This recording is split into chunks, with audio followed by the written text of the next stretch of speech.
அனைவருக்கும் வணக்கம். இன்னைக்கு நம்ம பார்க்க போகிறது டெப்ட் ஃபண்டை பற்றி பார்க்க போகிறோம். How to invest in mutual ஃபண்ட்ஸில் பார்ட் 2 தான் இது வந்துட்டு பார்க்க போகிறோங்க. பார்ட் 1ல் ஈக்விட்டி மியூச்சுவல் ஃபண்ட்ஸில் எப்படி இன்வெஸ்ட் பண்ணுறது, என்னென்ன type of equity mutual funds இருக்குது அப்படிங்கிறது எல்லாத்தையுமே டீட்டெயிலாக சொல்லியிருக்கேன். வேணும் அப்படின்னா செக் பண்ணி பாருங்கள். இது பார்ட் 2 டெப்ட் ஃபண்டு.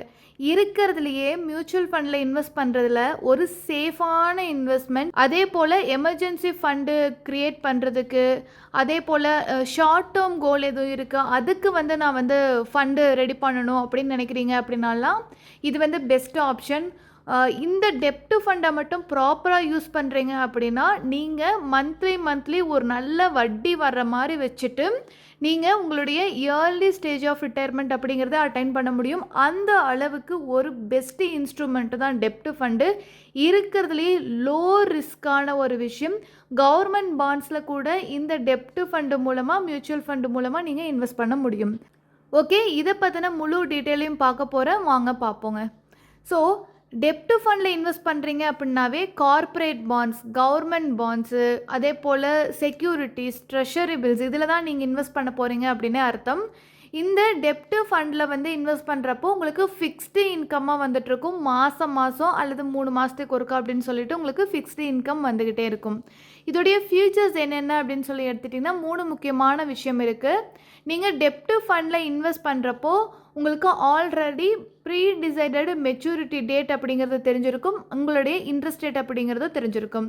ஸோ நீங்கள் ஒரு 1000 ரூபாய் இன்வெஸ்ட் பண்ணுறீங்க டெப்ட் ஃபண்டில் அப்படின்னா அது 3 மாதத்துக்கு இவ்வளோ வட்டி கொடுக்கும் அப்படிங்கிறது உங்களுக்கு ப்ராப்பராக தெரிஞ்சிருக்கும். ஸோ என்ன ரிட்டர்ன் வரப்போகுதுங்கிறது பக்காவாக தெரியும் அப்படிங்கிறதான் வந்து விஷயம். ஸோ நீங்கள் எஃப்டியில் அமௌண்ட்டு போட்டால் பேங்க்கில் அது எவ்வளோ வந்துட்டு வட்டி வரும் அப்படிங்கிறது உங்களுக்கு தெரியும் இல்லைங்களா, எவ்வளோ டைமு அப்படின்னு. அதே போல் தான் இது. பட் பேங்க் எஃப்டியை விட நல்ல ரிட்டர்ன் கொடுக்கக்கூடியது தான் இந்த டெப்ட் ஃபண்ட்ஸ் அப்படின்னு சொல்லக்கூடியது.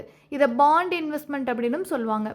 அதே போல் மார்க்கெட் ஃப்ளக்சுவேஷனால் இந்த டெப்ட் ஃபண்டில் நீங்கள் போட்டிங்களே அமௌண்ட்டு, அதுக்கு ஒரு ரிட்டர்ன் வருது இல்லையா, அதில் எந்த ஒரு ஃப்ளக்சுவேஷனுமே இருக்காது. ஓகேங்களா. மார்க்கெட் ஃப்ளக்சுவேஷன்லாம் அஃபெக்ட் பண்ணுறது ஈக்விட்டி ஃபண்ட்ஸ் தான் அஃபெக்ட் பண்ணும், டெப்ட் ஃபண்ட்ஸை கிடையாது. ஓகேங்களா. நீங்கள் பாண்டில் காசு போடுறப்போ மார்க்கெட் ஃப்ளக்சுவேஷனுக்கு இதுக்கும் சம்மந்தம் இல்லாமல் இருக்கும். அதே போல் லோ ரிஸ்க் இன்வெஸ்ட்மெண்ட் ஆப்ஷன்னா இது ஒன்று தான் பெஸ்ட் அப்படின்னு நான் சொல்லுவேன். ஓகேங்களா.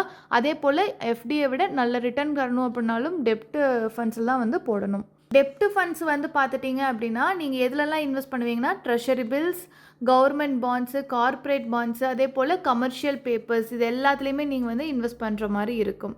ஓகே, இது எப்படி இன்வெஸ்ட் பண்ணுறது அப்படின்னா நீங்கள் டெப்ட் ஃபண்ட்ஸ், அதாவது பாண்ட்ஸில் இன்வெஸ்ட் பண்ணுறது அப்படின்னாலும் நீங்கள் எஸ்ஐபி ஆர் லம்சம் மூலமாக போட முடியும். க்ரோ, ஜீரோதா, இது மாதிரி நிறைய ஆப் இருக்குது இல்லைங்களா இன்வெஸ்ட்மெண்ட் பண்ணுறதுக்கு.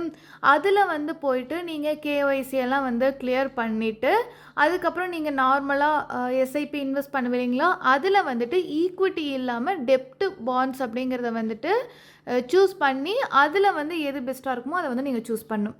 ஓகே, அப்போ டெப்ட் ஃபண்டில் என்னென்ன டைப் இருக்குது அப்படின்னு தெரிஞ்சால் தான் உங்களுக்கு எதோ சூட் ஆகும் அப்படின்னு தெரிஞ்சுக்கணும். அதுக்காக சொல்கிறவாங்க. ஃபஸ்ட்டு லிக்விட் ஃபண்ட் அப்படின்னு சொல்லுவாங்க. இது வந்து ஷார்ட் டூரேஷன், அதாவது 1 to 3 monthsக்கு தான் வந்து இதில் நீங்கள் போட முடியும். வெரி சேஃப் பாண்ட் இன்வெஸ்ட்மெண்ட்டாக அப்படின்னா லிக்விட் ஃபண்டு தான்.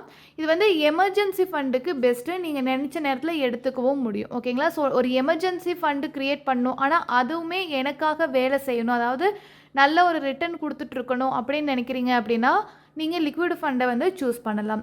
அதே போல் ஷார்ட் டியூரேஷன் ஃபண்ட் அப்படின்னு ஒன்று இருக்கும். இது வந்து 3 மாதத்துலேருந்து நீங்கள் 3 வருஷத்துக்குள்ளே நீங்கள் சூஸ் பண்ணுற மாதிரி இருக்கும். ஷார்ட் டியூரேஷன் ஃபண்டு சூஸ் பண்ணுறப்போ ஸ்டேபிளாக உங்களுக்கு ஒரு இன்கம் வந்துட்டுருக்கும், அதாவது இன்ட்ரெஸ்ட் வந்துட்டுருக்கும். அதே போல் ஒரு லிட்டில் ரிட்டர்ன் அப்படிங்கிறதும் உங்களுடைய பணத்துக்கு வந்து ஆயிட்டிருக்கும். ஸோ ஷார்ட் டியூரேஷன் ஃபண்ட் அப்படிங்கிறது 3 மாதத்துலேருந்து 3 வருஷம் வரைக்கும் பாண்டில் இன்வெஸ்ட் பண்ணணும்னு நினைக்கிறவங்களுக்கு ஒரு பெஸ்ட் ஆப்ஷன் அப்படின்னு சொல்லுவேன். அடுத்து கார்ப்பரேட் பாண்ட்ஸு. ஸோ கார்ப்பரேட் பாண்டை சூஸ் பண்ணுறீங்க அப்படின்னா அதுக்கு வந்து ஒரு 2-3 விஷயம் ரொம்ப ரொம்ப முக்கியம். AAA ரேட்டட் கம்பெனிஸ் தான் நீங்கள் சூஸ் பண்ணணும். கார்ப்பரேட் கம்பெனிங்களுடைய பாண்டை நீங்கள் வாங்குறீங்க, அதுக்கு அந்த பாண்டை வாங்குறது மூலமாக அந்த கம்பெனியுடைய ஷேர்ஸை வாங்குற மாதிரி. ஓகேங்களா. உங்கள் கடன் பத்திரத்துக்கு வச்சுக்கிட்டு, அதாவது கடன் பத்திரத்த நீங்க வச்சுட்டு அவங்களுக்கு கடன் குடுக்குற மாரி, அதுக்கு என்ன வட்டி அப்படிங்கிறத முடிவு பண்ணி முதல்லயே வந்து பண்ற மாரி. அப்போ கார்ப்பரேட் பாண்ட்ஸ் வந்து நம்ம குடுக்குறோம் அப்படின்னா, அந்த கம்பெனி ரொம்ப நாளா நல்லா ஸ்டேபிளா பெர்ஃபார்ம் பண்ணிட்டு இருக்காங்க அப்படிங்கிறது நம்மளுக்கு தெரியணும். அதுக்கு ஒரு ரேட்டிங் தான் AAA ரேட். ஓகேங்களா? ஸோ AAA ரேட்டட் கம்பெனிஸா இருந்தா best. And safety and decent return இருக்கணும் அப்படின்னா, நீங்க கார்ப்பரேட் பாண்ட சூஸ் பண்ணலாம். பிரைவேட் கம்பெனிங்களுக்கு கடன் கொடுக்கக்கூடிய ஒரு விஷயம் தான் கார்ப்பரேட் பாண்டில் இன்வெஸ்ட் பண்ணுறது. அந்த கடனுக்கு அவங்க வட்டியோடு சேர்த்து நம்மளுக்கு ப்ராஃபிட்டையும் கொடுப்பாங்க. அதே போல் பேங்கிங் அண்ட் பிஎஸ்யூ ஃபண்ட்ஸ், அதாவது பேங்க்குக்கு நம்ம வந்து கடன் கொடுக்குறது. பிஎஸ்யூ அப்படின்னா பப்ளிக் செக்டார் அண்டர்டேக்கிங், அதாவது கவர்மெண்ட் கம்பெனிஸ் இருக்கு இல்லைங்களா, அது அந்த பாண்டில் இன்வெஸ்ட் பண்ணுறது அப்படிங்கிறது வெரி வெரி சேஃப் இன்வெஸ்ட்மெண்ட் அப்படின்னு சொல்லலாம். ஸோ பேங்க்ஸோ இல்லை பிஎஸ்யூஸோ வந்து பார்த்திங்கன்னா அவ்வளோ சீக்கிரம் வந்துட்டு கீழே விழுகாது. அண்ட் கவர்மெண்ட் பேக்டு ஒன் அப்படிங்கிறனால வெரி சேஃப் இன்வெஸ்ட்மெண்ட் அப்படின்னா இதுதான். அதே போல் கில்ட் ஃபண்ட் அப்படின்னு சொல்லுவாங்க, கவர்மெண்ட் செக்யூரிட்டிஸில் இன்வெஸ்ட் பண்ணுறது இது. அதே போல் இதுக்கு பார்த்திங்கன்னா நோ கிரெடிட் ரிஸ்க்குங்க. ஓகேங்களா, நோ கிரெடிட் ரிஸ்க்.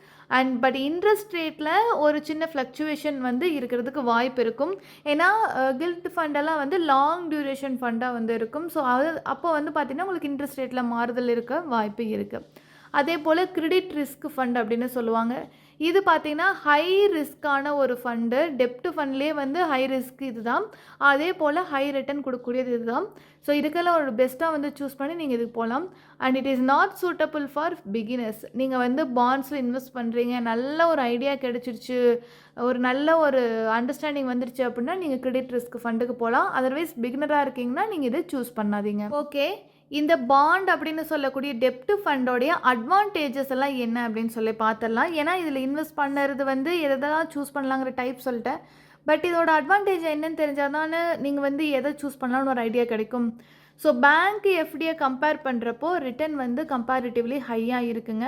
அதே போல் ஷேர் மார்க்கெட்டில் நான் காசு போடணும், நல்ல ரிட்டர்ன் வரணும் அப்படின்னு நினைக்கிறீங்க, அதே போல் ஸ்டேபிளாக இருக்கணும் அப்படின்னு நீங்கள் நினைக்கிறீங்கனாலும் அதுக்கு வந்து பெஸ்ட்டு. இப்போ நீங்கள் வந்து ஒரு போர்ட்ஃபோலியோ க்ரியேட் பண்ணுறீங்க, 3 லட்ச ரூபா அப்படின்னா அதில் 1 லட்ச ரூபாயை வந்து பார்த்தீங்கன்னா நீங்கள் டெப்ட் ஃபண்டில் இன்வெஸ்ட் பண்ணலாம். அது வந்து ஸ்டேபிளாக உங்களுக்கு வந்து உங்களுடைய போர்ட்ஃபோலியோவில் மெயின்டைன் பண்ணிகிட்ருக்கும். ஈக்விட்டியில் இன்வெஸ்ட் பண்ணுறீங்கன்னா ஹை ரிஸ்க் இருக்கும், ஹை ரிட்டர்ன் இருக்கும். அதுவே டெப்ட் ஃபண்டில் இன்வெஸ்ட் பண்ணுறீங்க அப்படின்னா கொஞ்சம் லோ ரிஸ்க், லோ ரிட்டர்ன் இருந்தாலும் கூட உங்களுடைய பணம் பாதுகாப்பாக இருக்கிறதுக்கு. அதே போல் ஷார்ட் டேர்ம் கோலுக்கு வந்து இது வந்து பெஸ்ட்டுங்க. ஒரு ஷார்ட் டேர்மில் நான் வந்து வண்டி வாங்கணும், ஏதாவது ஒரு கோல் வச்சுருப்பீங்க இல்லையா, அதுக்கு எல்லாமே வந்து பார்த்துட்டிங்க அப்படின்னா இது வந்து பெஸ்ட்டு. அண்ட் ஹை லிக்விடிட்டி, எப்போ வேணாலும் நம்மளால் எடுத்துக்க முடிகிற ஒரு ஃபண்டாகவும் இருக்கும்.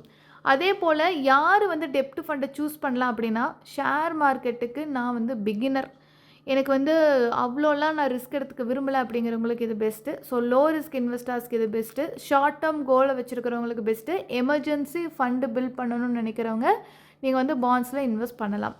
ஸோ பெஸ்ட்டு ஃபண்டை எப்படி சூஸ் பண்ணுறதுன்னு நான் சொல்லிடுறேன். நான் எந்த பாண்டையுமே வந்து ரெக்கமெண்ட் பண்ணலை. ஓகேங்களா, எந்த ஒரு டெப்ட் ஃபண்டையுமே நான் ரெக்கமெண்ட் பண்ணலை. பட் ஒரு இன்பர்சனாக வந்து நீங்கள் எந்தெந்த விஷயம்லாம் கவனித்து இதெல்லாம் இருந்துச்சு அப்படின்னா அதை வந்து சூஸ் பண்ணலாம்னு ஒரு ஐடியா கொடுக்குறேன். ஓகேங்களா, ஹை கிரெடிட் குவாலிட்டி இருக்கணும். ஓகேங்களா, கிரெடிட் குவாலிட்டி நல்லா இருக்கணும், AAA ரேட்டிங்காக இருக்கணும், இல்லைனா சோவரின் பாண்ட்ஸாக வந்து இருக்கணும். அதே போல் லோ எக்ஸ்பென்ஸ் ரேஷியோ, செலவு அப்படிங்கிறது அந்த ஒரு பாண்டை வாங்குறதுனால உங்களுக்கு அதிகமாக அதுக்கு செலவு பண்ணுற மாதிரி இருக்கக்கூடாது. ஓகேங்களா, எக்ஸ்பென்ஸ் ரேஷியோ கம்மியாக இருக்கணும். அதே போல் கன்சிஸ்டன்ட் ரிட்டர்ன் வந்து இந்த 3 to 5 இயர்ஸில் கொடுத்துருக்காங்களா, எப்படி இருக்குது அப்படிங்கிறத பார்த்துட்டு நீங்கள் சூஸ் பண்ணுங்கள். ஃபண்ட் சைஸ் வந்து பார்த்திங்கன்னா மோர் தென் 1000 crore இருக்கணும். அதாவது ஒரு கம்பெனியில் நீங்கள் இன்வெஸ்ட் பண்ணுறீங்க அல்லது ஒரு கவர்மெண்ட் பாண்டில் நீங்கள் போடுறீங்க அப்படின்னா அதுக்கு பின்னாடி ஒரு 1000 கோடி ரூபாய்க்கு மேலே அவங்க சொத்து வச்சுருக்கணும். ஏன்னா அந்த கம்பெனி ஒரு வேளை திவால் ஆனாலும் கூட அந்த சொத்தை விற்று உங்களுக்கு கொடுக்குற மாதிரி இருக்கணும். ஓகேங்களா, ஸோ 1000 crore மேலே ஒரு ஃபண்ட் சைஸை வந்து அவங்க வச்சுருக்காங்க அப்படின்னா நீங்கள் தாராளமாக அந்த ஃபண்டை சூஸ் பண்ணுறதுக்கு வாய்ப்பு இருக்குது. அவ்வளோதாங்க, டெப்ட் ஃபண்டை பற்றி உங்களுக்கு விலாவாரியாக சொல்லிட்டேன். எந்தெந்த விஷயங்களையெல்லாம் கவனத்தில் வச்சுக்கிட்டு டெப்ட் ஃபண்டை வந்து சூஸ் பண்ணணும் அப்படிங்கிறத நான் சொல்லியிருக்கேன். பாண்ட் இன்வெஸ்ட்மெண்ட் அப்படிங்கிறது நிறைய பேருக்கு வந்து இதில் என்ன பெரிய ரிட்டர்ன் வரப்போகுது அப்படின்னு யோசிக்கிறாங்க. பட் எனக்கு தெரிஞ்சே வந்து பார்த்துட்டிங்கன்னா ஒரு பேசிவ் இன்கம்மாக மாதம் 5000 10,000 வந்துட்டு மந்த்லி இன்கம் அப்படின்னு சொல்லுவாங்க இல்லையா, வேலைக்கும் போயிட்டுருப்பாங்க, சைடில் ஒரு பணம் வந்துட்டு இருக்கிறதுக்கு டெப்ட் ஃபண்டை வந்து நிறைய பேர் சூஸ் பண்ணி யூஸ் பண்ணிகிட்ருக்காங்க. ஸோ அதனால தான் இதை பற்றின ஒரு தெளிவான விளக்கம் அப்படிங்கிறத கொடுத்துருக்கேன். இது தவிர உங்களுக்கு வேறு ஏதாவது டீட்டெயில்ஸ் வேணும் அப்படின்னாலும் கேளுங்க. So how to invest in mutual ஃபண்ட்ஸில் பார்ட் 2 வந்து உங்களுக்கு நான் வந்து முடிச்சுட்டேன். பார்ட் 3ல வந்து பார்த்துட்டிங்கன்னா ஃபர்தராக என்னென்ன ஃபண்டெல்லாம் இருக்குது அப்படிங்கிறத பார்ப்போம்.